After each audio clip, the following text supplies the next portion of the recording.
Hi, Michael Tracy. How are you? Hey, Jimmy. So I just got a text from you, and so I'm reading this article in Bloomberg News from Noah, whatever his name is, Right. and he says that Trump has not actually been impeached. Can you talk to that? Right. Well, Noah Feldman was the constitutional law expert that the House Democrats chose to testify in one of their hearings. Was it 2 weeks ago? Yeah, this is the About guy. all the legal implications of the Trump impeachment. And now Noah Feldman is weirdly being cited, not directly by Trump, I guess, but by some Republicans and Trump defenders, because they're saying, oh, look, the Democrats' chosen constitutional law expert says Trump has not been impeached. But also, on the other hand, Jonathan Turley, who is the Republicans' chosen constitutional law expert at that same hearing, disagrees with Noah Feldman and says that Trump has been impeached. So you have this weird, bizarre perversion that only heightens the total absurdity of this entire process. But I'm not a constitutional law expert, but I like to think that I can logically reason about things to the best of my ability. And I think what Noah Feldman is saying is just bizarre and wrong. And Turley's actually right. So the Democratic specialist on impeachment and constitutionality and all that stuff, the guy that they called themselves, this guy is now saying he actually isn't impeached, but it turns out it looks like that guy doesn't know what he's talking about. Well, I mean, he knows what he's talking about to some extent, because he's like this Harvard law professor, and he actually, believe it or not, helped draft. He was chosen by the George W. Bush administration to help draft the new Iraqi constitution after the invasion. So that's a side story, but it's sort of amazing how he was ultimately brought forward as the kind of big constitutional authority on impeachment. It doesn't surprise me that he seems like he's full of crap on this issue, because a lot of what he said during the hearing was full of crap as well. But here's the thing, and it's kind of like a weird, arcane, academic, constitutional debate that we're even having it right now is also weird unto itself. But here's how I think of it. The House of Representatives, and if you're not, and if you're not interested in these arcane constitutional debates, then it almost doesn't matter, because people believe that Trump was impeached. But if you want to drill down into the details, fine. The Constitution provides that the House of Representatives has the, quote, sole power to impeach, right? And the resolution that was passed by the House of Representatives on Wednesday states, and I have the exact wording here, so there's no ambiguity. Hold on a second. No problem. I just did a boring Twitter thread about it, so I have it at the ready here. They said that, okay, so the House resolution passed on Wednesday said, resolved that Donald John Trump, President of the United States, is impeached for high crimes and misdemeanors, right? So if the House of Representatives has the sole power to impeach, and they pass a resolution stating that the president is hereby impeached, then the president is impeached, right? But what Feldman and others are saying is that because Pelosi has not formally transmitted the articles of impeachment to the Senate, that therefore the impeachment process has not been completed, and what's happened is only that the House has voted to impeach Trump, not that Trump has been impeached. So it's a subtle distinction there. Yes. So here's what he says. I'll read it to you. And so the headline in Bloomberg is Trump is impeached until the House tells the Senate. He says, this is Noah. What's his last name? Feldman. I think. Noah Feldman. He says the Constitution doesn't say how fast the articles must go to the Senate. Some modest delay is not inconsistent with the Constitution or how both chambers usually work. But an indefinite delay would pose a serious problem because impeachment, as contemplated by the Constitution, does not consist merely of the vote by the House, but of the process of sending the articles to the Senate for trial. Both parts are necessary to make an impeachment under the Constitution. The House must actually send the articles and send managers to the Senate to prosecute the impeachment, and the Senate must actually hold a trial. If the House does not communicate its impeachment to the Senate, it hasn't actually impeached the president. If the articles are not transmitted, Trump could legitimately say that he wasn't truly impeached at all. That's because impeachment under the Constitution means the House sending its approved articles to the Senate with House managers standing up in the Senate and saying the president is impeached. For the House to vote to impeach without ever sending the articles of impeachment to the Senate for a trial would also deviate from the constitutional protocol. It would mean that the president had not genuinely been impeached under the Constitution, and it would also deny the president the chance to defend himself in the Senate that the Constitution provides. So what do you think of that? That makes no sense to me. Maybe Noah Feldman's IQ is like several orders of magnitude beyond mine, so I can't grasp the logic of what he's trying to say there because I'm too stupid. But I can read the Constitution, and nowhere in the Constitution does it stipulate or provide for anything that relates to this transmittal process, right? There's nothing. There's no provision in the Constitution which governs how or when or for what purpose the articles of impeachment must be transmitted from House to Senate. That's a procedural matter undertaken by the House and the Senate. And any procedural matter governed by House or Senate rules or whatever is just by nature superseded by the Constitution. And so here's what... There's also the issue of, like, what does it mean to communicate to the Senate? You could argue, I think, legitimately, that merely having passed this resolution stating that Donald Trump is hereby impeached is an act of communication because the Senate can just go to the congressional record and take that. They don't have to wait for the House to take any further action. Under the Constitution, the Senate has the sole power to try impeachment, so they could try Trump tonight if they wanted, and so I mean, I just don't get that. Okay, I think I totally hear your point. Here's the problem, not with your point, but here's the problem for the Democrats. The problem is this wasn't the Republican-chosen constitutional expert. This was their hand-picked, Democratic hand-picked constitutional expert saying this. So if this was a Trump lawyer saying this, yeah, maybe you could look like an idiot reporting it. But the fact that this is the Democrats' hand-picked Harvard constitutional law scholar who's going to tell us about impeachment, and he's saying this, that's the problem for the Democrats. Yeah. And then and conversely, I've seen some like pro-Trump accounts saying that, oh, look, the Democrats now are saying that basically Trump hasn't been impeached. So let's go with that talking point. Meanwhile, they ignore that Jonathan Turley says the polar opposite, and he was who the GOP selected to be their constitutional expert. So you have this, again, just this mutation of bizarre partisan wrangling. It actually gets to what Tulsi stated in her rationale for why she voted president and basically abstained or did a protest vote, because none of these competing logics like hinge on anything coherent other than who wants the political upper hand. So it's almost fruitless to engage with these arguments on any objective level because it's all being done as a political bargaining chip on either side. I think that on the substance, what Noah Feldman is saying, it, again, makes no sense. But yeah, it obviously does pose a political problem that the Democrats are saying that if you do not do X, Y, or Z, then your whole impeachment process was a folly.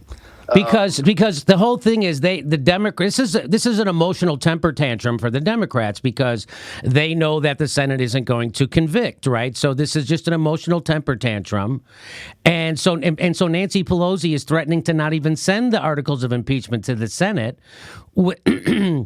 Which just proves she knew that that's all this was, and they wanted to get that. But people have been saying to me, Michael, that, yeah, I want Trump to have that blotch next to his name that he was one of the only 3 presidents impeached. That makes people feel good emotionally, right, and a very juvenile level. And so now, if this is true, what this Noah Feldman is saying, they don't even get that. Yeah, I mean, I guess, but this is going to be what Noah Feldman wrote in one column on Bloomberg News is not going to be treated as gospel by the entire, constitutional law. It's not like everybody is going to automatically assume that he is unalterably correct in that assessment. So you could still make a reasonable argument, regardless of what Noah Feldman says, that Trump has in fact been impeached. And just on another constitutional law point, I've heard some people saying that because the House has not yet transmitted the articles, the Senate is prevented from holding a trial. And if the Senate is prevented from holding a trial, then impeachment has not been completed, because necessary to complete impeachment is for the articles to be brought forward to the Senate. But like I said, the Senate has the sole power to try. So they could just hold the trial whenever they want. And people point to these Senate rules that were actually passed in the 1800s, which say that a trial commences whensoever, is like the antiquated language. The House gives notice to the Senate that they have the managers selected, right. Also the articles have been passed. But there's nothing stopping Mitch McConnell from just passing a new rule that overrides that and says the Senate tries impeachments when the House passes a resolution impeaching the president, right? So, I mean, on one level, I find these debates interesting just because I'm a little bit of an insufferable nerd in that way. And there is, like parsing through the logic gives me like some perverse pleasure. But on the other hand, it is so clouded by political passions that it almost seems that like the academic debate is irrelevant. I mean, I do think that they will end up probably transmitting the articles. I don't see how it's tenable for them not to. But yeah, it does speak to I think, a fundamental, maybe unspoken lack of confidence that the Democrats have in the soundness of their case. Because think about what they've done for years. Every time a quote-unquote moderate Republican or some Republican registers a criticism of Trump, that Republican is held up as like the exemplar of all that is right and good in the universe. And yet, they couldn't even get the handful of those guys in the House, some of whom are retiring and don't even have like a primary to worry about. They couldn't even get any of them. I mean, this guy Will Hurd, Republican from Texas, he's on TV like every other day criticizing Trump, and even he didn't buy it, right? And they don't even think they can get Mitt Romney, who when Trump was running for office, Mitt Romney gave a speech denouncing him basically as like a cancer on the country. So maybe if you can't get any Republicans, like literally zero, that speaks to something that is not that speaks to your case potentially not being as strong as you'd like to imagine, because although a large section of the Republican Party obviously is just reflexively pro-Trump and we're not going to impeach him on any grounds, most likely, you have little slivers of the party that would at least be open to the argument theoretically, and they have gotten zero. I mean, there's lots of Republicans who are never Trumpers. There's lots of people from the Bush cabinet who are never Trumpers, and it's just funny they can't find one of those guys in Congress to go along with them. Not one. So, right. And so And so does it kind of blow your mind, and then we got to go because I'm running out of time, but does it kind of blow your mind, Michael, to see people who consider themselves on the left and opponents to Trump pushing as hard as they are for this impeachment, knowing that this is only his poll numbers are up again, his approval rating is up again, just like with Bill Clinton. This is helping him. So so what I'm trying to tell people is that if you consider yourself on the left or an opponent of Trump and you're pushing Russiagate, which propped him up, and now you're pushing impeachment, which props him up, you're reckless, and me, high on drugs, can see through this, right? And so, does it blow your mind to see people like I just had a conversation with Cenk Uygur in my studio last weekend or Sunday, and I begged him to stop doing things that prop up Trump. I begged him to stop Russiagating, and I begged him to stop doing impeachment, and he's not. In fact, they're out there and they're giving Tulsi a hard time because she actually is standing up against the establishment, and the Young Turks are unwittingly they're wittingly, because I told Cenk. So they're on purpose propping up Donald Trump right now to get over this, like an emotional tantrum of making them feel good about Donald Trump. Does it blow your mind to see that happening? It doesn't, Jimmy, because I am now, unfortunately, resigned to my advice on any of these subjects never being heeded by anybody with any affiliation with the Democratic Party, aside for like a handful of total miscreants who are ostracized and mocked, including, in a way, Tulsi. So no, it doesn't surprise me. And one point, I mean, I almost think that it's wrong to differentiate this impeachment from Russiagate. In many ways, it's actually a culmination of Russiagate, because what really does blow my mind is it seems like nobody read any of the materials here, or nobody really closely followed the impeachment proceedings, or at least I didn't follow it closely enough, because in the first article of impeachment, it says that Trump's conduct was part of a pattern of soliciting foreign interference, and that's why it rises to the level of high crimes and misdemeanors. And if you read the Judiciary Committee report that they put out in the middle of the night on Monday, and it's 600-something pages, I doubt many members of Congress even read it, they elaborate on what that claim means. And they say that Trump's previous instances of soliciting foreign interference in U.S. elections include when he was at a press conference in July of 2016 and said, "Russia, if you're listening, you should find Hillary Clinton's emails." They cite him saying, "I love WikiLeaks," and they go into some details about the Mueller report. So all that is in the articles of impeachment implicitly or explicitly. So they made sure they put it in there. Right. And so it's not, there's no, this is a continuum. There's an obvious continuity between these items, because this is how they've opposed Trump from the outset. You know, this is the first impeachment in U.S. history that hinges on a president's conduct of foreign policy. And of course, they're not impeaching a president in his conduct of foreign policy because he bombed anybody or he illegally invaded any countries. They're doing it because he temporarily withheld some military aid and thereby, quote unquote, prevented one of our allies from fending off Russian aggression.